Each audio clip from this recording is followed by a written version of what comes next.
Hello, I'm Suzanne Murphy, a volunteer with the Learn for Life program, and today I've got the Adventures of Tom Sawyer that I'd love to read to you. And I'm going to try to show you the pictures at the same time. Good books are some of the greatest treasures in the world. They can take you to incredible places on fantastic adventures. So sit back with a 10-minute classic and indulge a lifelong love for reading. We cannot, however, guarantee your 10-minute break won't turn into 15, 20, or 30 minutes, as these fun stories and engaging pictures will have you turning the pages again and again. So, here's our story, The Adventures of Tom Sawyer by Mark Twain.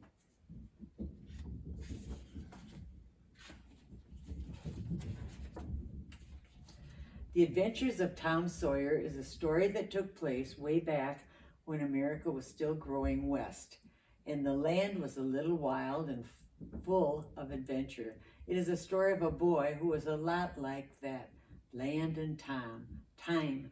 Tom Sawyer lived with his Aunt Polly in a small town on the Mississippi River. He was clever and mischievous, which can be a potent combination.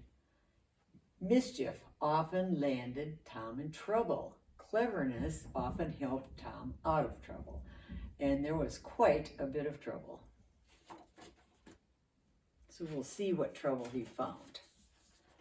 Like the time Tom snuck into Aunt Polly's pantry and swiped a jar of her prize-winning jam, even though he had been warned not to touch it.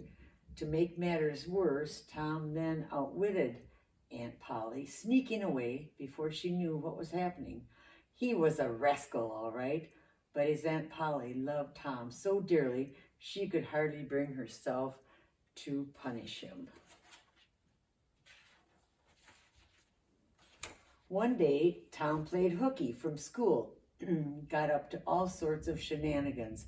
By the time he arrived home, Aunt Polly was fit to be tied. When she tried to get Tom to admit he had skipped school, he cleverly avoided her questioning. Then he escaped into town, only to get into a fight with a big city boy. Not to worry, Tom cleverly got the better of him. When Tom once again returned home, this time ragged and dirty, Aunt Polly told him he would be spending his Saturday whitewashing their fence as punishment. It sure did hurt to be mischievous. Being an obedient child, you probably do not even know that playing hooky means missing school without permission. So hopefully we wouldn't want to do that. That Saturday, Tom's unsuspecting friends came by for a visit. They all teased him for not getting to go swimming.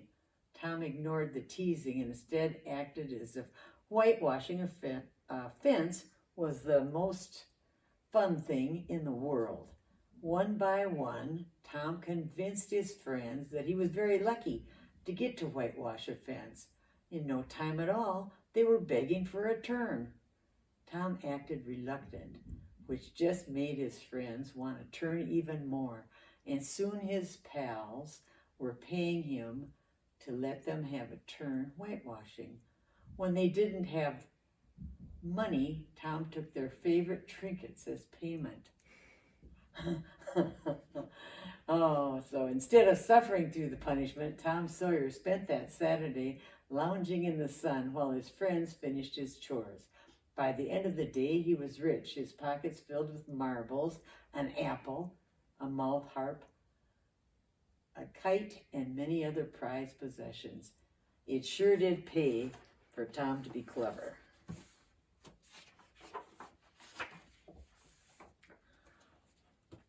There was one boy in town who would not fall for Tom's tricks.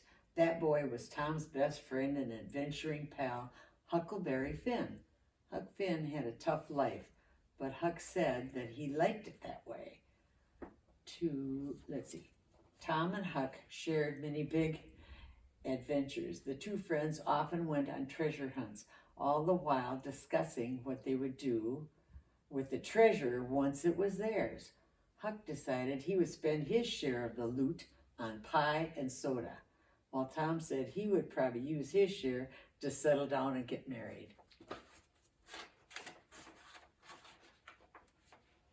Tom and Huck also loved to explore secret caves.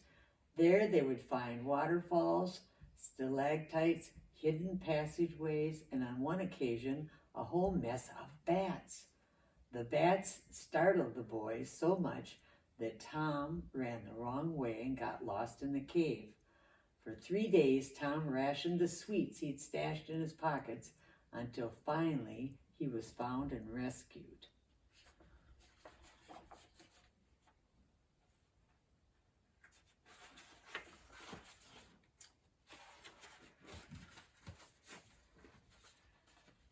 One night, while exploring the local cemetery, Tom and Huck stumbled on some bad guys and even witnessed a murder. When the wrong person ended up being accused of the murder, Tom wasn't sure what to do, though Huck told him to stay quiet. That just didn't sit right with Tom. Despite being scared, Tom couldn't stand the idea of someone getting in trouble for something that they didn't do, so he rustled up his bravery and told the truth.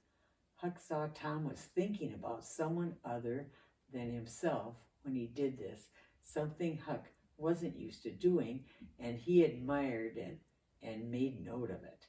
It sure felt good to be brave.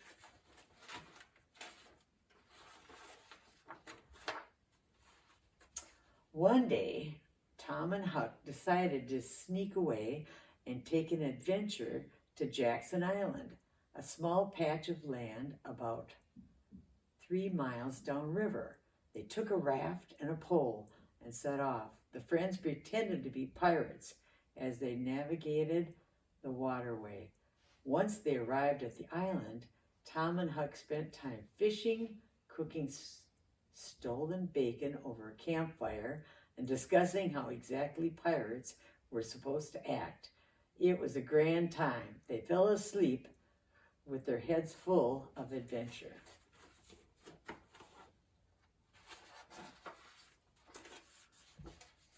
Unfortunately, the part-time pirates awoke the next morning to find their raft had drifted away. They were stranded on the island with no way home. A bit of homesickness began to tug at them. Soon the boys heard the faint sound of their names being called and realized people were looking for them. As it turned out, their capsized boat had been found near town, and the boys had been presumed dead. Everyone was preparing for their funeral. Not too many boys get to witness their own funeral. I didn't know this was going to be a sad story. Tom and Huck decided it would be fun to hide out in the gallery of the church to see how their funeral service went. Before it was over, they couldn't find a dry eye in the house, not even their own. When Tom and Huck came out of hiding and walked down the aisle wiping their tears, the church was in shock, especially Aunt Polly. She could not decide whether to give Tom a cuff or a kiss, so she did both. The kind, charitable widow Douglas was so moved by all that had happened, she asked Huck Finn if he would consider hanging up his wandering ways and come to live with her. After some clever convincing from Tom, he described all the comfy and delicious things about settled down life.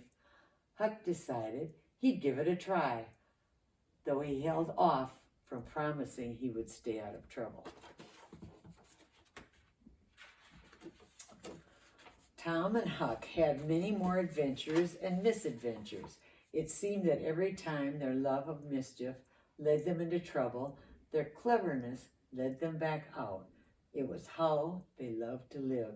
And if you love to read more about it, you should check out another fun book. It's called The Adventures of Huckleberry Finn.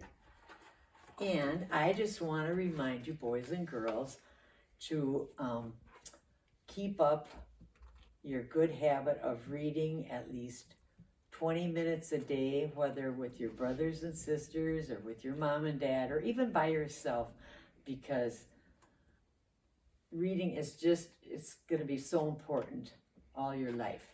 Thank you.